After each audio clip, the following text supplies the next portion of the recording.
So again, for those who might know me or not, my name is Sandhya Bayu. I've been with the council for almost 11 years, had a privilege to be in various roles in this organization. One of the fun things really is to be part of the travel program, work closely with Ilias, and think creatively what it is that we can offer that makes our programming and travel even more exciting. So, and as such, also had a chance to think big, sometimes lead delegations or groups from our tours. And specifically on this destination, I have a pleasure of being there twice. I was in Saudi in the region beginning of this year, and I took a trip with a group with us this year, and we were there right before COVID started. That was the largest group that we had. It was over 20 people that came with us first time around. And I do have to say that it's so unique and interesting and different to see the progression and how quickly the country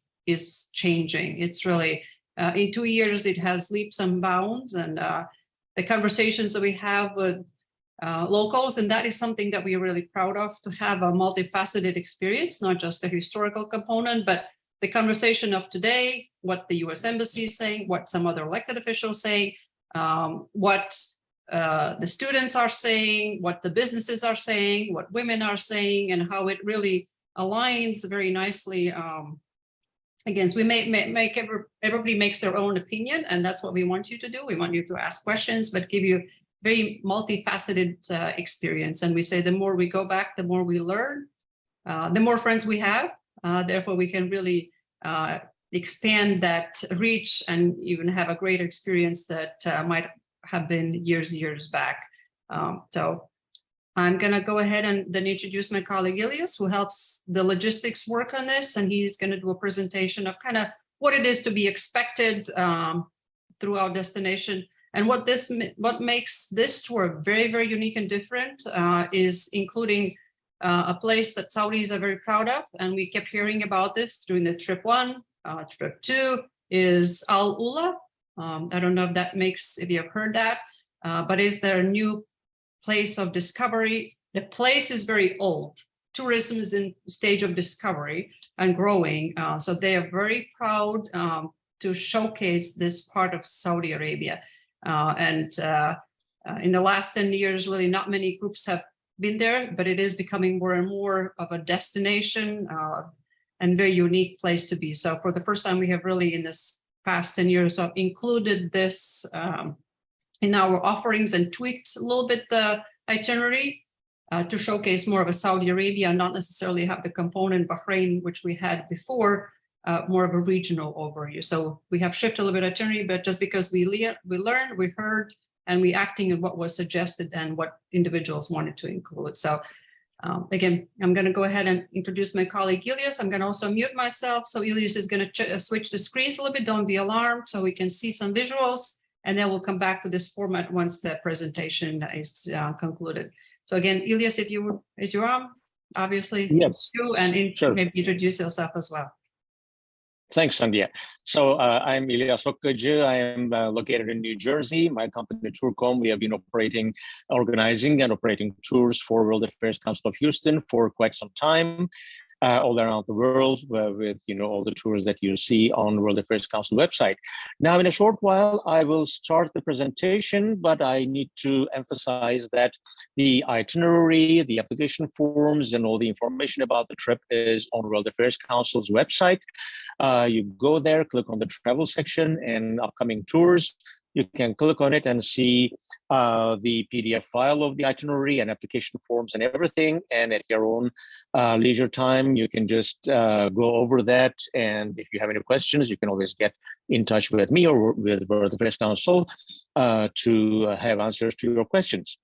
So thanks again for joining. And I will share my screen with you. Stop my video and then share my screen. And now I believe you have the cover page of our presentation, Saudi Arabia, past and present, with Sandhya's introduction, I'm sure it is clear that it's not just the history of the country, but the present, the changes in the country that we have been listening to and reading in the news for more than 5-6 years now, in good ways and bad ways, in various ways. So we will be witnessing those in location, going and visiting Saudi Arabia. This is a 10-day, 8-night trip from January 16 to 25th of 2023. And let's have the map of the region, a map of the country here. Saudi Arabia covers most of the peninsula, Arabian Peninsula. To the north, Iraq and Jordan. Israel is not doesn't have any border, but it's very close. And then Red Sea to the west, through Red Sea, across Red Sea, it's Egypt and Sudan and Ethiopia. To the south, Yemen and Oman. And to the east, United Arab Emirates, Qatar, Bahrain, and there's Persian Gulf. And I need to emphasize that Persian Gulf, that is a problematic term when you are visiting Saudi Arabia. It's Arabian Gulf, of course. So, and across the Gulf is Iran. And of course, we know the diplomatic relations and problems and everything going on between Iran and Saudi Arabia, which will be covered. It's very interesting, of course, during our trip, partly to Saudi Arabia. Most of the country is desert, especially southeastern part. Now, our visit will emphasize 3 regions. Jeddah to the west, a very important port city, coastal city. It is always in competition with the capital, Riyadh, being the financial and trade center of the country. That there comes the competition. And we will also concentrate on Al Ula region to the northwest of the country, at the edge of the desert and these dark areas, kind of rock formations that we're going to see in a short while, the photos. And then if ever you join the trip in person, you will witness the beauty of the region. And Riyadh, the capital region, somewhat in the middle, a little bit to the east of the country, of course, being the capital, that is the throbbing heart of the country, and we will go over that. So our trip will start in Jeddah. We will fly into Jeddah, most probably by Turkish Airlines. That gives the best connection out of Houston. Now, this is a close-up map of the region. The city, Jeddah, is, as I mentioned, on the coast of Red Sea. It has always been an important location from south to north, a part of the spice route and the caravans carrying all the wares from India, from Eastern Africa, through Yemen, ports of Yemen, to Jeddah, up north to Syria. So it has always been important in that way, which impacts its history and its today. We will talk about that. Now, just to the west, to the east of Jeddah city, we see Mecca, the holiest city of Islam. That is the main pilgrimage city that millions of Muslims visit every year for pilgrimage. Now, there are occasional questions about whether we can visit Mecca, whether it is included in the program or not. We cannot do that, unfortunately. That is not, just you need to be of Islamic faith, Muslim faith, to be able to visit Mecca, the city, the holiest city. Otherwise, all the highways, they go around the city. So we will not be able to see, unless flying from Jeddah to Al Ula to the north, if we have seats on the right side of the plane, there is a chance that we may be able to just have a glimpse of Mecca from the sky. So that I will say. Another thing I will mention is, to the north of Jeddah, about 30 to 40 minutes drive, is this King Abdullah Economic City, and next to it is the King Abdullah Technological University. That is the first mixed gender college, mixed gender university in the country. And we are trying to include that also in our program to visit. And just we will come to our visits in a moment, and how we arrange some extra activities and extra visits and incorporate that into our program. So that is also, that will also be a part of the program during our stay in Jeddah. Now, when we arrive Jeddah, now the country is about 34 million population, and more than 10% of the population, close to 5 million people, live in Jeddah. It has always been a port city, a city of merchants, as I said, on the caravan route. And it is well known. The old town of Jeddah is well known for its architecture, for its historic architecture. It's called Hijazi architecture. I have to mention that Hijaz is the name of that region, including Mecca and Jeddah and that coastal area to the east. So Hijazi architecture, it has influences from Indian architecture and from Ottoman architecture, a mixture of that, a pleasant mixture. Now, what we see here in the photo, and when we go there, what we will see, it changes quite rapidly, but what we'll see will be structures in... The women can look out, but you can't see the women. That is correct. I don't know who is giving that information, but so that is... we will see buildings in the middle of renovation. Now, there's a big renovation going on in the old town of Jeddah. This is one of the historic streets of the old town. As mentioned, all these, extensions, they provide light on the one hand, and the opportunity for women to see outside, to look into the street without being seen. So that is the privacy that is required by Islamic or in Islamic societies. So this kind of architecture is kind of unique in the country, which we're going to see. Now, if you are following the news, I'm sure you must have read or heard that more than 100,000 people were affected by these renovations, and they are most of these houses are being declared eminent domain and being taken over, and the population are being given new residences a little bit outside the town or in different parts of the town, so that the government and the municipality of Jeddah can renovate all these places. So the plan is, in the next 5 to 10 years, all these structures will turn into boutique hotels and cafes and restaurants and various places of interest for visitors. So until that time, what we're going to see is, of course, some of them are being renovated still, and some of them, for example, like this one. This is from the last group at the beginning of this year. Actually, in January, we were there, as Sandhya mentioned, and in front of one of the prominent examples of the Hijazi architecture in the old town. This building belonged to a merchant family, which later was used as the headquarters of the British existence over there, the British Army over there during the Arab Revolution.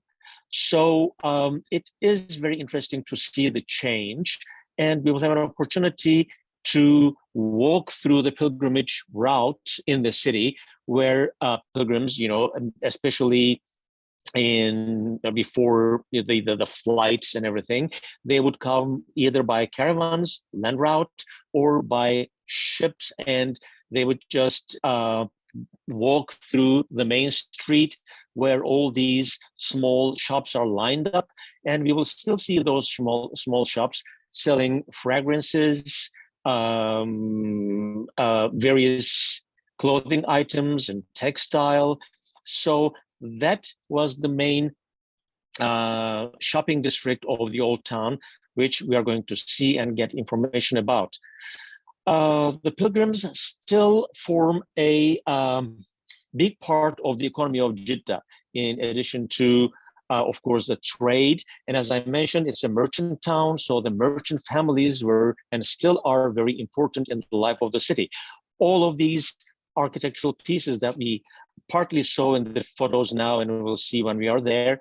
They each belong to a prominent merchant family that financed the Saudi family in their unification of the country in 1930, before or up to 1932, when the country became independent.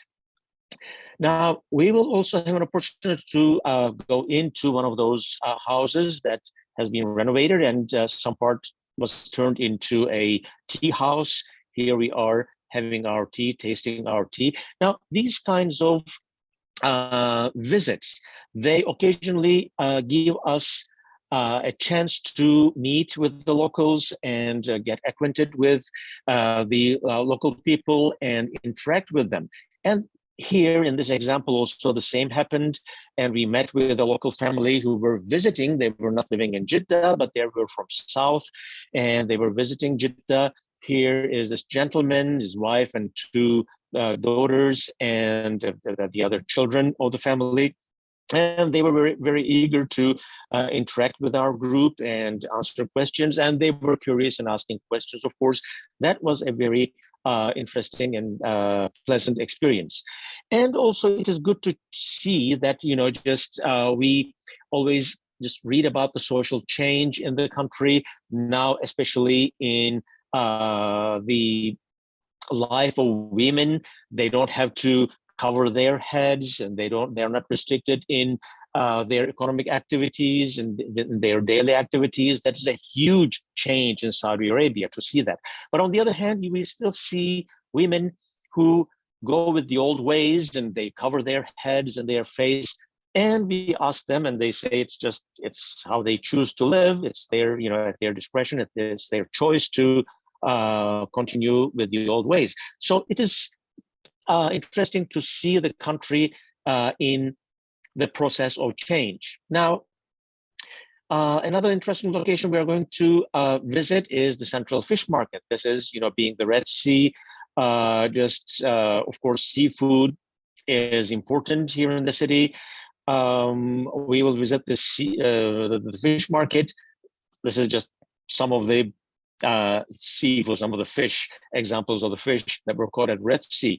Now, that I can say the national fish of Saudi Arabia, hammam, that is some kind of grouper here, and we will see it's really a delicious fish.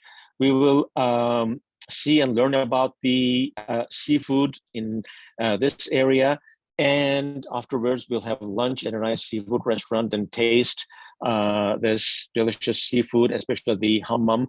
The grouper is really delicious.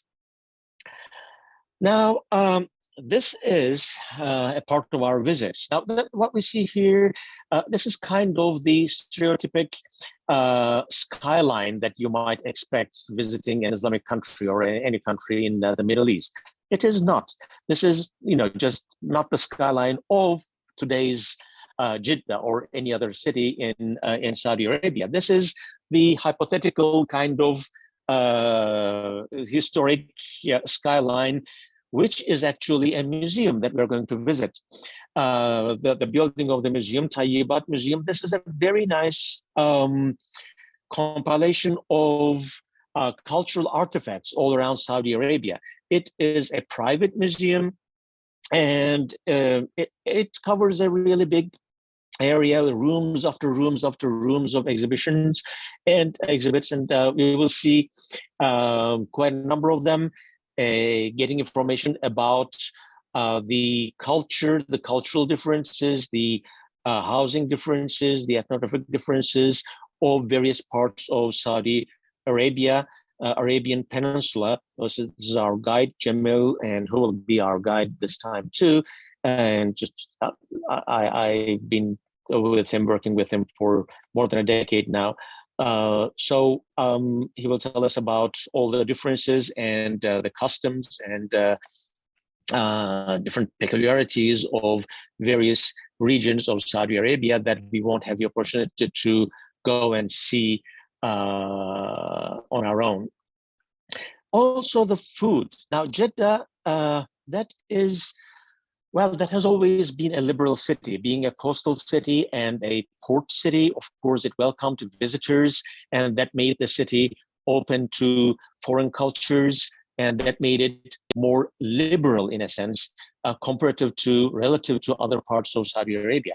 So it has always been open, and because of its warm weather, it's just open in the other sense too, and we can have dinner. This is just one of the dinners that we will have, and we will have a chance to again see local people, local families dining. And during our trip, not only in Jeddah, we will have the opportunity to taste local food, and also various other kinds of food that are represented in the country. Of course, when we say food of Saudi Arabia, here is just another scene from a lunch this time.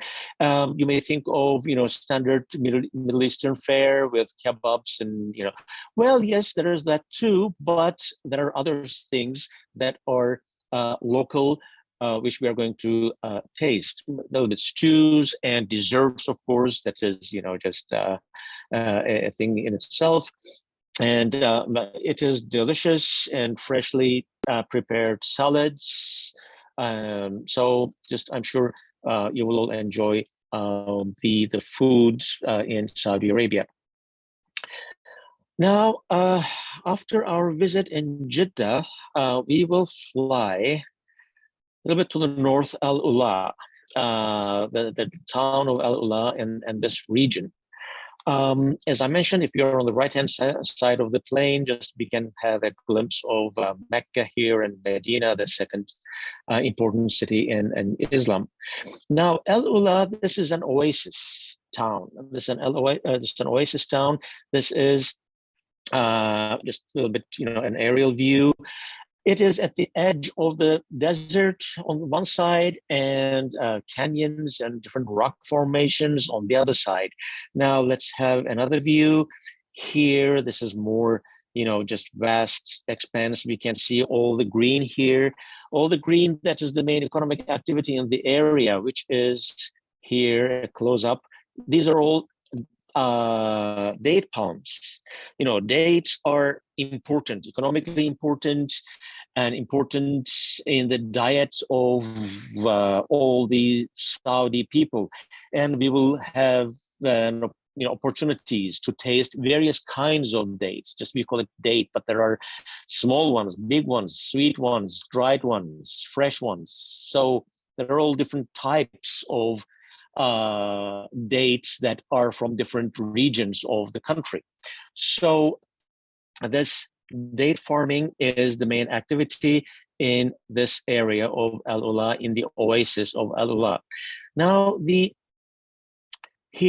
old town, a few decades ago, the old town, they just established a new town, constructed the new town, and have had the people move to the new part of the town and left the old town as it is. It's a maze of streets. And for more than 10 years, actually, since they started this tourism plan, they have been renovating the old town. And I haven't been there for 5-6 years now, so I am also I haven't seen the recent status of the renovations, but I doubt that it's finished. Still, it's an interesting part of the town. It's, as I said, a maze of the town, a maze of streets, and we will have an opportunity to go in and see how the life looked like in the old times in the oasis towns. So the plan is, again, to renovate the whole town, the whole old center, and turn it into a touristic visitors attraction. Just there are many examples of that. If you have been to Iran, for example, I know a number of you that here tonight have been there. In Yazd, for example, Iranians managed to do that very successfully. So just Saudi Arabia is trying to do that a few decades late. So on our day of arrival in Al Ula, we'll visit the old town, the town and everything. And then we will drive into the canyons and the desert. So that is a really very interesting and nice experience to see all the rock formations and its connection with the desert. Depending on the weather, depending on the light conditions, of course, we see the beauty of the canyons, beauty of the desert, and we'll have, you see just the different parts of the canyons and the deserts. And we'll have, and this is the unique part, just the Elephant Rock that we are going to visit. It's named after, of course, what it looks like, as apparently it's clear. And we'll have our 4x4s, SUVs, and we'll drive in the dunes and in the canyons. And that's going to be a really interesting experience. And we'll also have the opportunity to meet locals in the area. What this trip was about? Now, for the next day, the highlight of the day is the area of Madain Saleh, or it's called Hegra or Madain Saleh,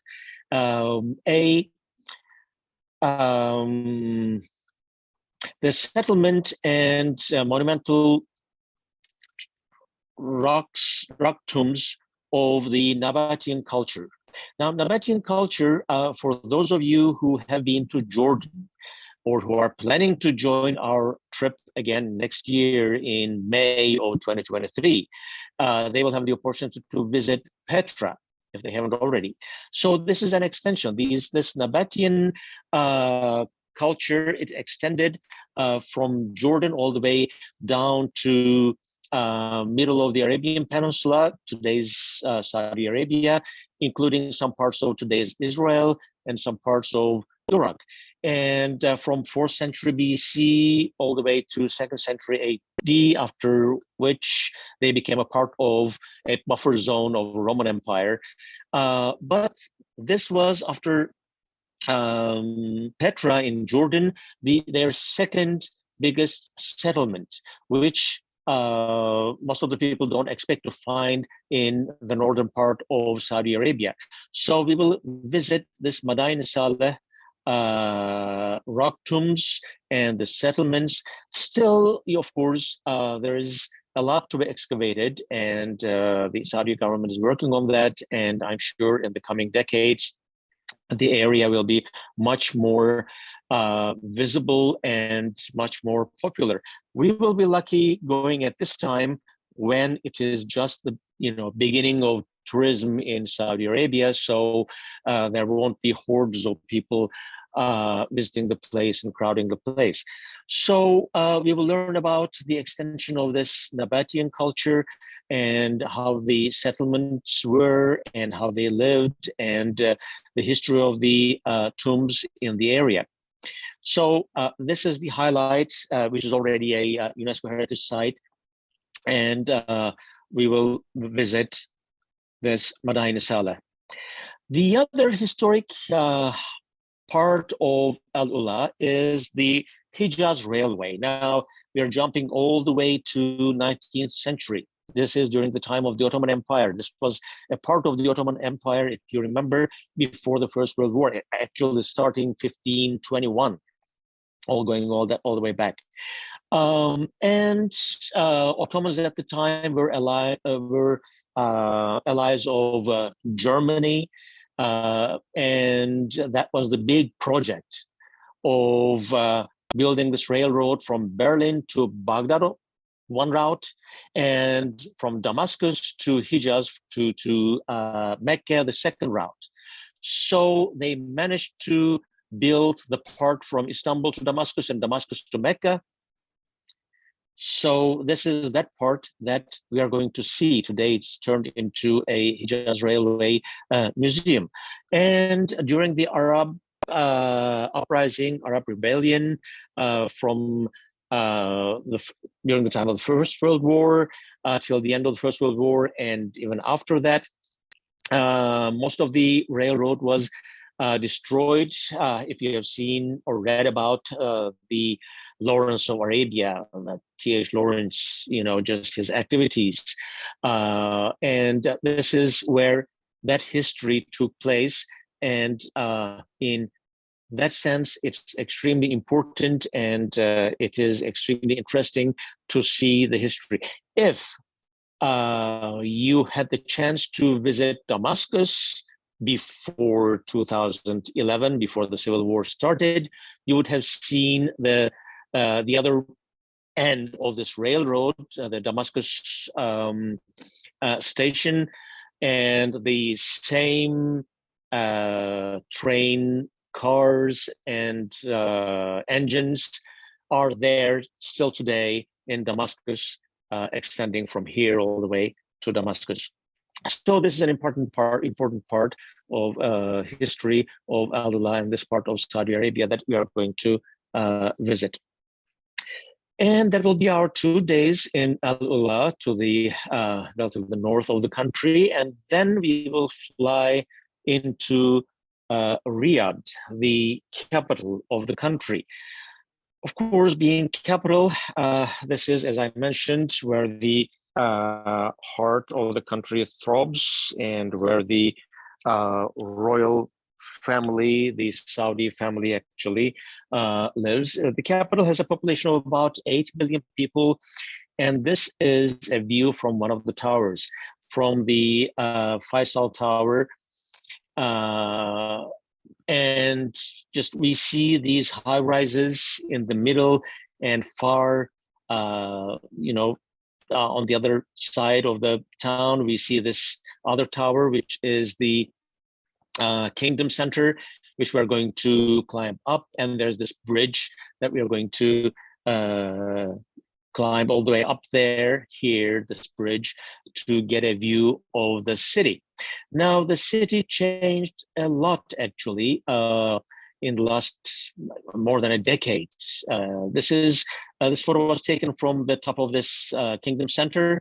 Just when we look on one side, we see, the construction going on and a number of high rises going on in the middle. But to the right and left, it is still low rise, the residential areas.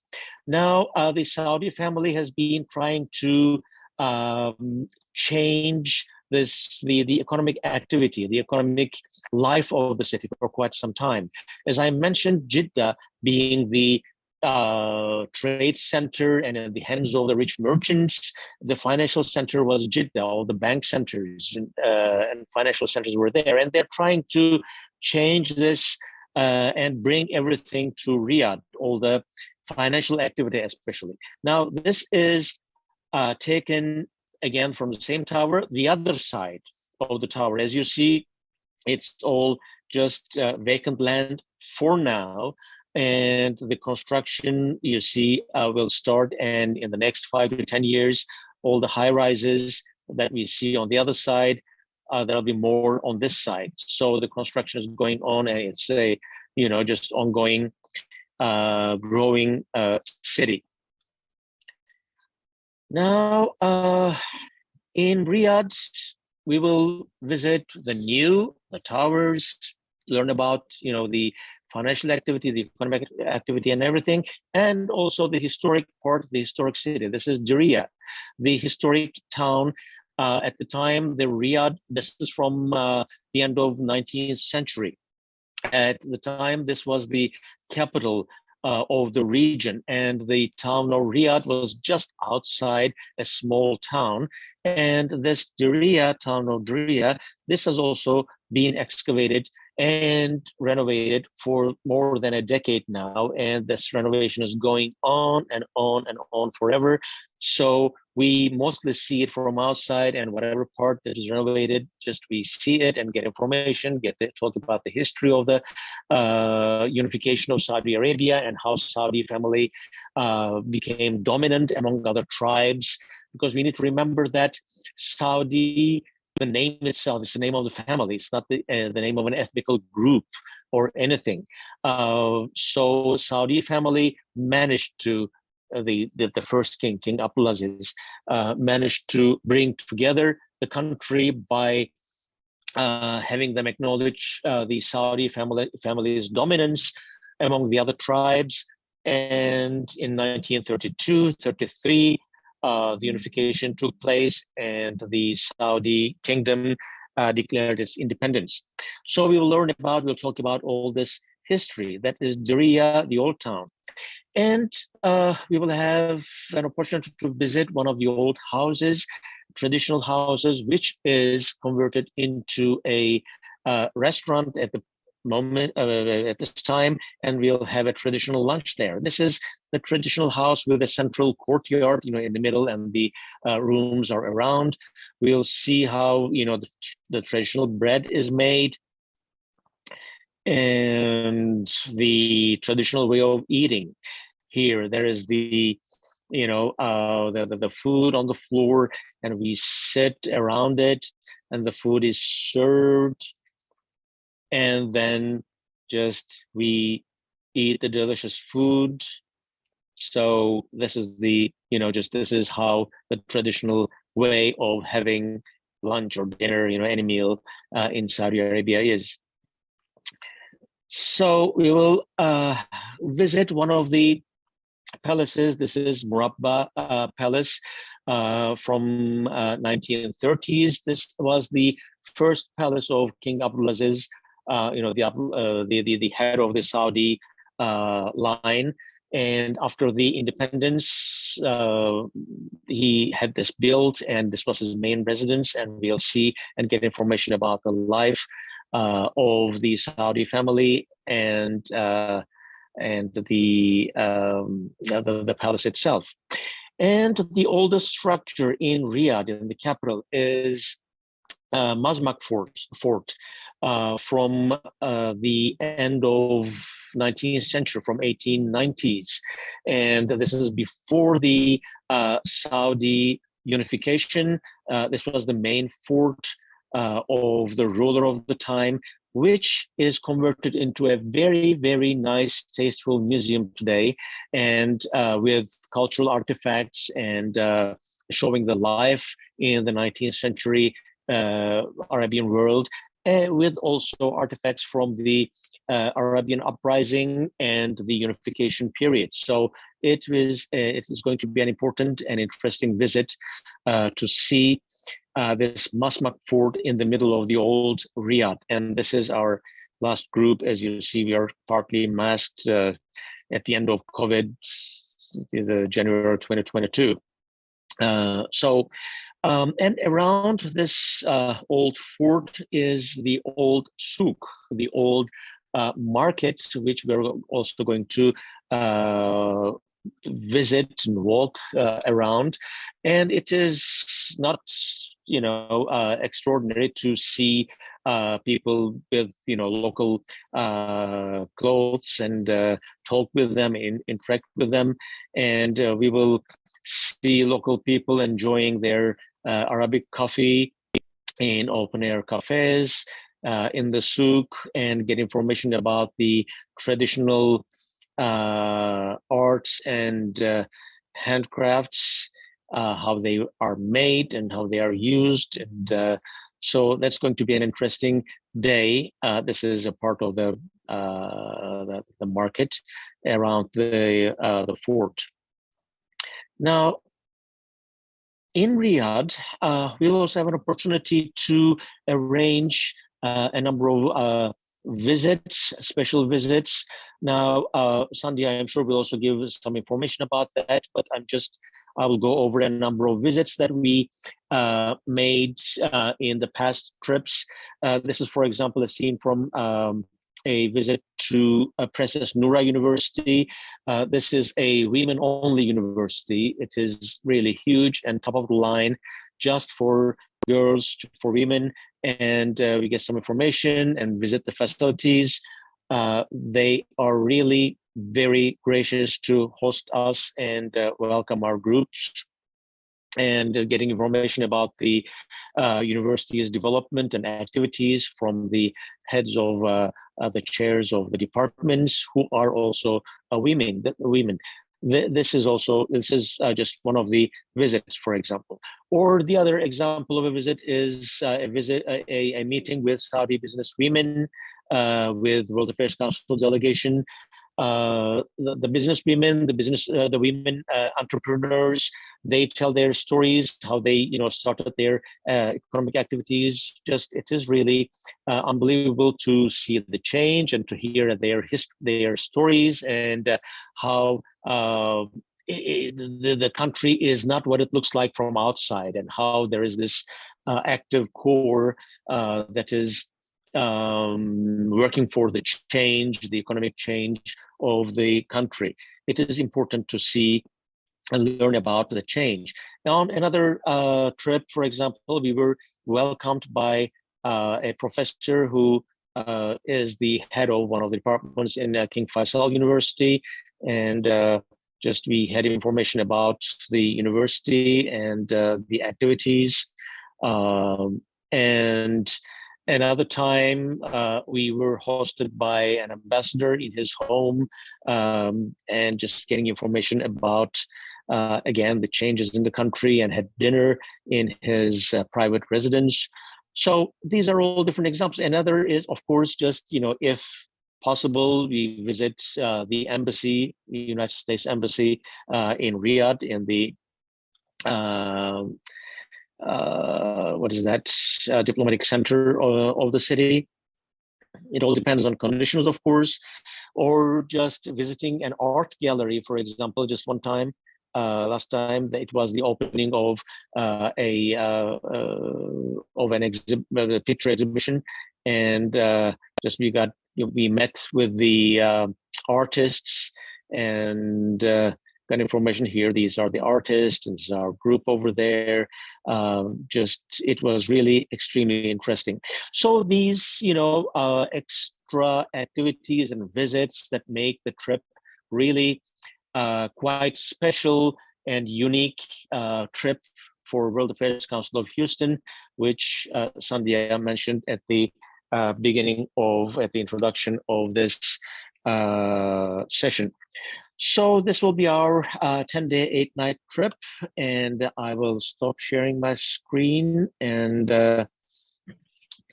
I'm sure Sandhya might have a few things to add, especially about the special trips that we may have during the trip. Yeah. Thank you, Elias. I'll let you take a break, have a glass of water.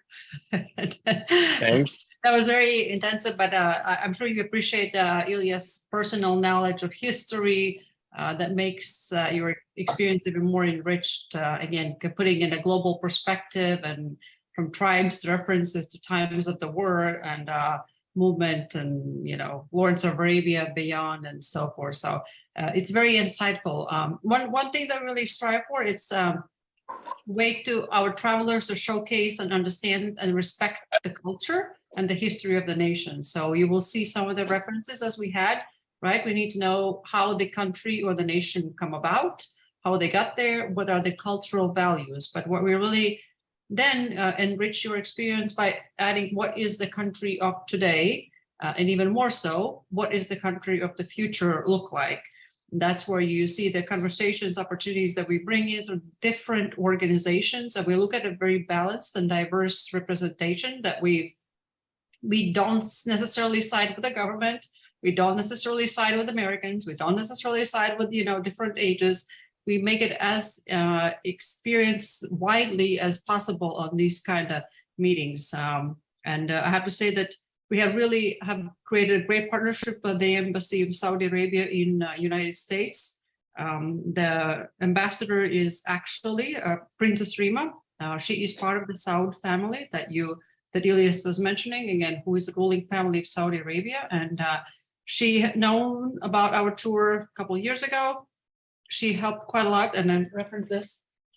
As part of our travel with you, I'll always have this really beautiful books on the sites that we had. And sorry about the reflection, but we always create a book on that we'll create for everybody to, when we come back, again, At the end of the trip. No. Mhm. I'm not very handy on this, but anyways, so this would be a very beautiful experience for you to take away. But I showcased this to her as well a couple of years back, and we definitely always have her support. And I do have to say that having a personal support of a princess is quite helpful. So it really enriches our experience, opens the door that typically other groups cannot even gain access to. And it was with her help, as Elias mentioned, we were able to meet with the leadership of various universities, and they are offering many other unique things for us. In Jeddah was the first city that Elias mentioned, again, the first university of female and male. The concept itself it's a completely new concept to the nation, but how they have grown from it, and they're looking forward to hosting our group so we can hear about how it came about. Ask questions, really know how the country is progressing or how they are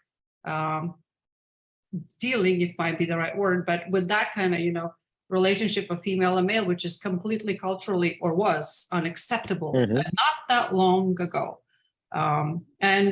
Yes, we do talk about the leadership of the nation. It is partly what we go there for. Again, we go and we respectfully listen, we respectfully ask questions. We don't necessarily judge or interrogate any of our presenters, but we make our own opinion, perhaps, and think about it and take it home with us to further discuss. But again, and what we heard quite a lot is, again, the leadership, what they, the instructions that they have, how efficient and effective is, how the channels of communications are open, and how quickly things are implemented. And I have to say that was quite fast turnarounds, and some initiatives that might take 6-7 years. Elias and I witnessed in 2 years' time, it was not only just thought about, was actually executed and completed. So it was very open lines of communications for advancement of the nation, its PR, and tourism. Yes, it is something that is a brand new concept to the country of Saudi Arabia. That was never their part of their offerings, but now it is. And as such, we are able to really showcase that and really give a great opportunity for the travelers to be part of. Yes, and the visit to the U.S. Embassy. First time we visited the embassy, second time we actually had the representation of embassy visit us. Again, COVID had certain restrictions, so it didn't allow us to go to the embassy, but the highest ranking U.S. official came to meet our group and offered very off the record discussion about American leadership's view of the country and the region, and the challenges and the obstacles, and also the great things that were happening there too. Again, very diverse, from universities, which is the mindset of the future, from the historical perspective, to the what it is happening right now. And the visit to the Women's Committee in the Saudi Business Chamber was very, very insightful, because we honestly met with the women leaders that run hospitals, that run nonprofits, that run student programs, that run oil and gas companies. And it was just, I have to say, we were all blown away of how successful and how insightful and how positive and encouraged these women were.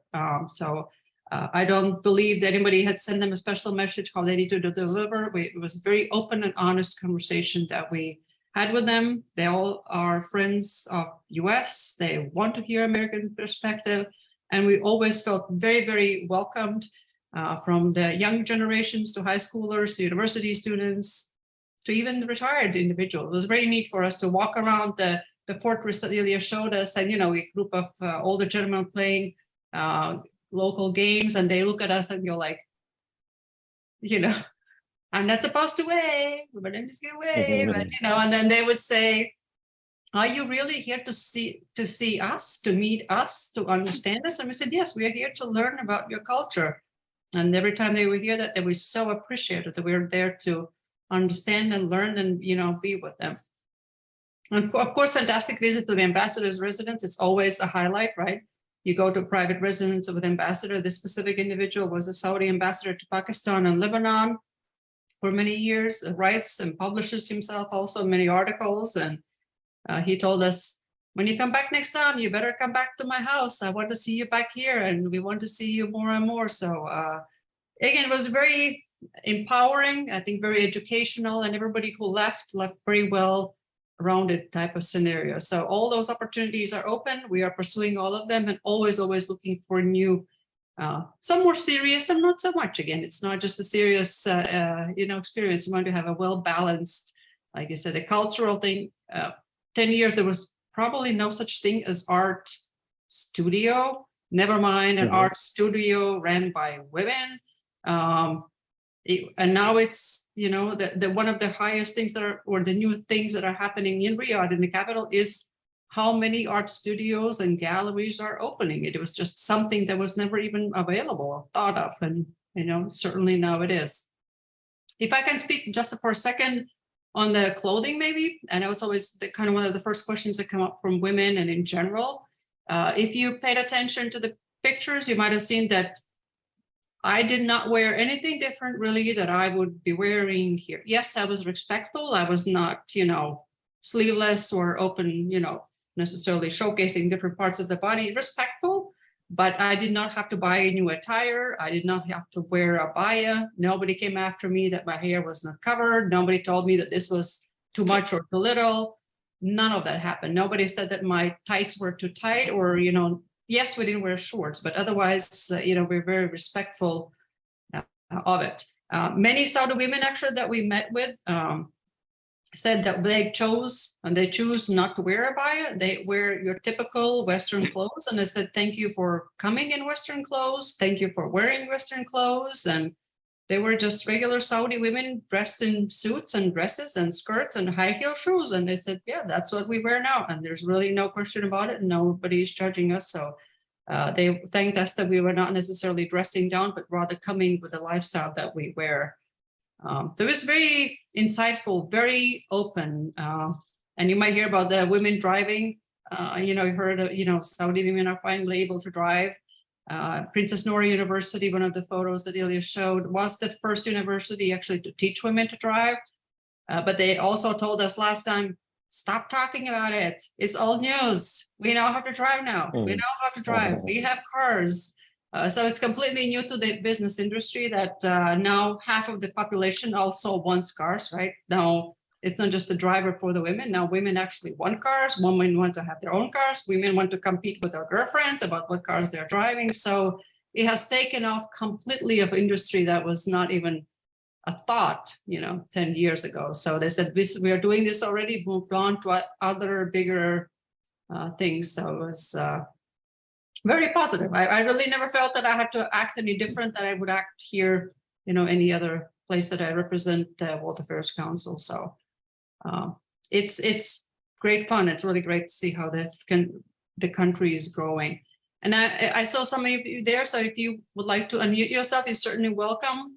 And go ahead and ask question. Wayne, I see you have your hand up. That means you say you're ready for a question. If Yes, so, I have three short questions. Can you hear me? yes, we can. Yes, we can.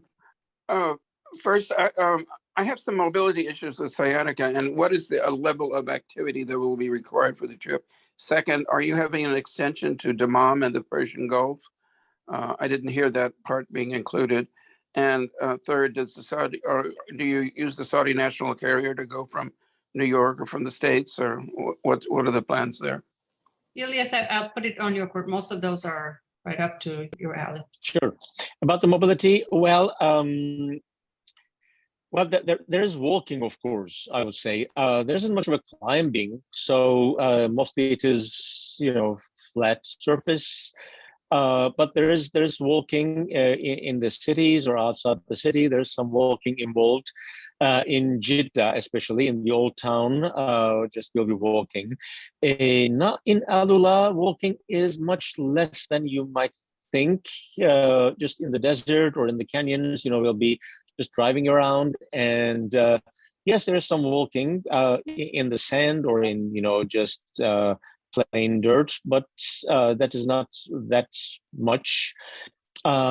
Basically, in the cities, walking is more than you might expect. Visiting a few museums, how tiring museum visits can be, especially the visiting the National Museum in Riyadh, for example, which is a really very nice one. So there is some walking involved in the city. Is it a mile or but two a day, or about how much in terms of length? Yeah, just 2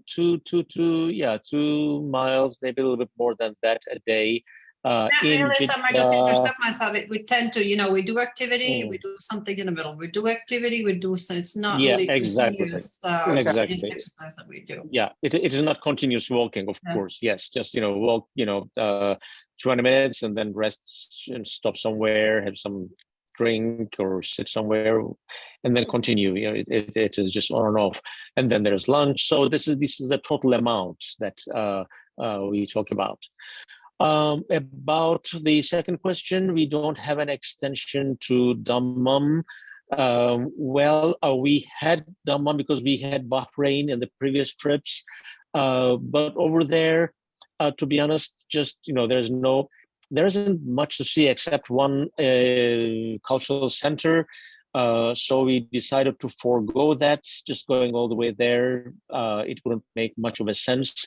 That is the region where there is oil mainly, but there isn't much of a chance to go and visit the fields or refineries or anything. Just all the security and everything. So in that sense, there isn't much of a meaning to had an extension there. There wasn't. And the third question, using Saudi Air.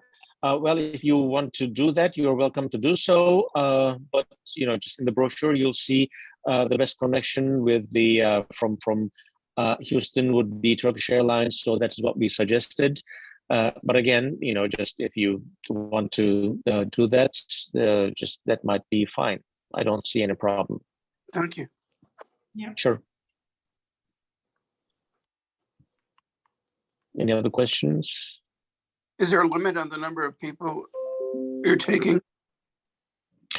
Limit? Well, we don't come to that. Generally, World Affairs Council trips tend to be, just 10 to 15 people on average. So it's not a big group, and just we limit by 20, I would say. But again, normally on average, we have fewer than that. So I don't think it'll be an issue. Okay.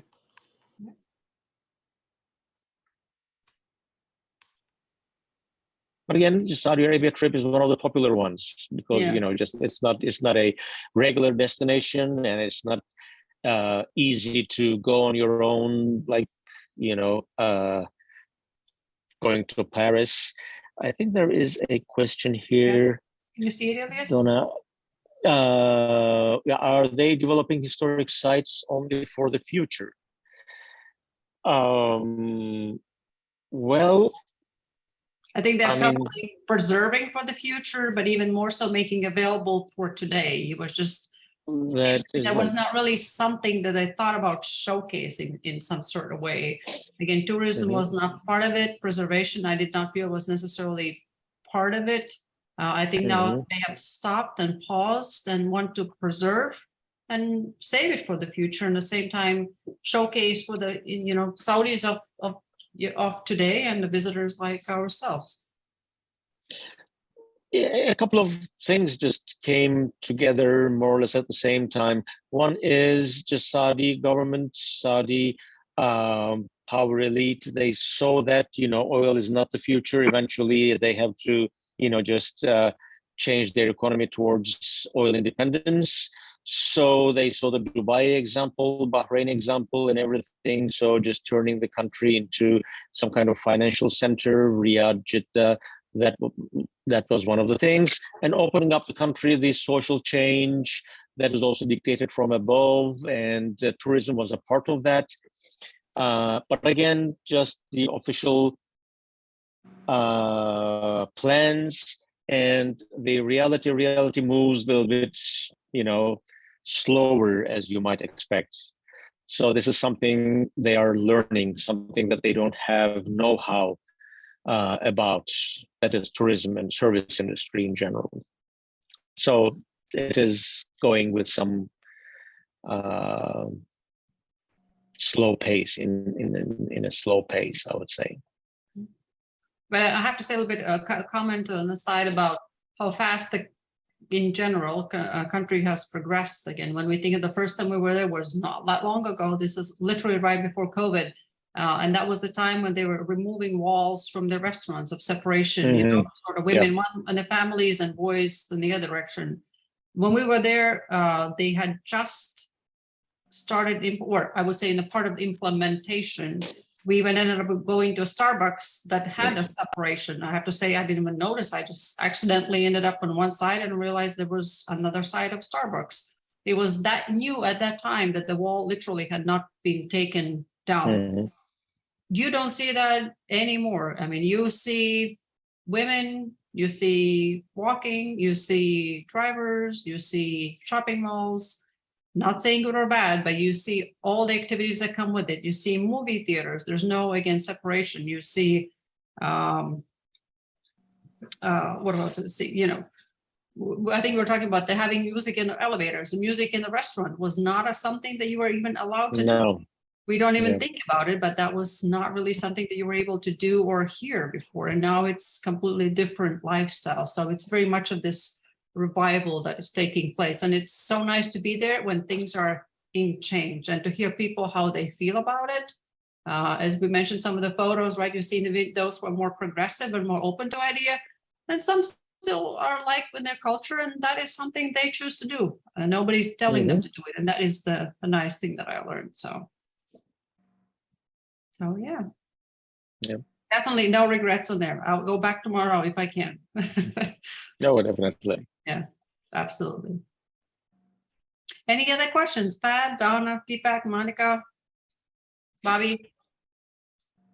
Thanks for the meeting. It was very informative. I appreciate it. Thank you. Thank you, everyone. Thank you all for being here. I guess I will capture this recording. We'll put it on our website. Sorry, quick question. When is the payment due?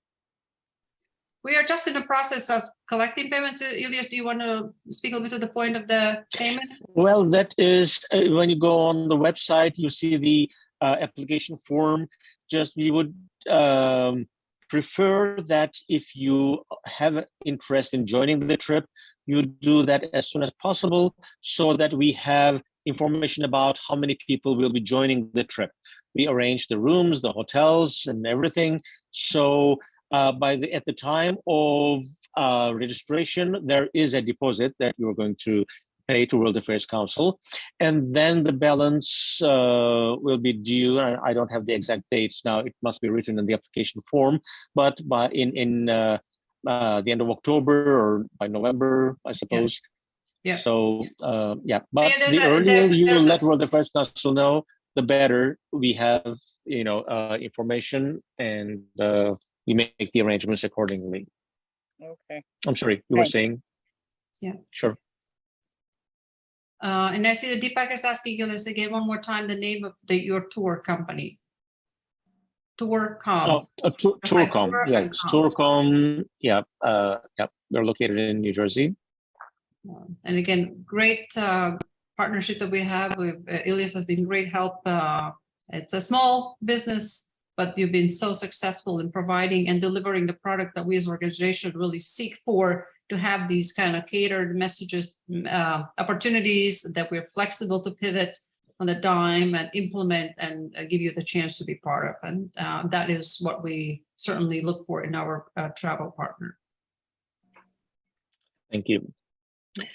It's been great working with World Affairs Council. These are all interesting destinations, interesting trips, and very special. Absolutely, and great travelers. So it's always been very memorable for our travelers. And some of you have traveled with us already, some of them are newcomers, but I do have to say those who travel, they become friends and sometimes lifelong friends. And hey, we have had some marriages in the World Affairs too. So, that has happened as well. So unless you have any other questions, I'm going to give one more time, just put it out there if anybody has any questions. But if not, I'm going to say thank you all for being here. Thank you for your time. And thank you, Elias, for joining us as well. Thank you. Look forward to, and I see that Monica has completed her walk. And I have. It's a beautiful sunset here. I can only imagine. As you see, Great. it's Enjoy. almost set here. I'm in the dark, so.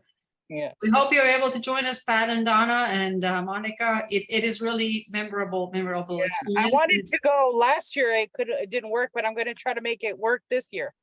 Thank you. We'd love to have you join us. Drive safe. I see you in the car, Pat, Thank you. Donna. Yes. Have a good evening, Vanya. I see that join us later in the program. If you miss something, not to worry. We have captured, this is a recording. You can hear it your own, but as always, feel free to call me at the office. My colleague Gaby is also ready to assist you. And Elias, of course, can provide kind of deeper understanding on details if need be. So again, thank you all for joining. It's a great destination. Thank We'd love you. to take you there again. Have a good night, and we look forward to seeing you soon. Thank you, everybody.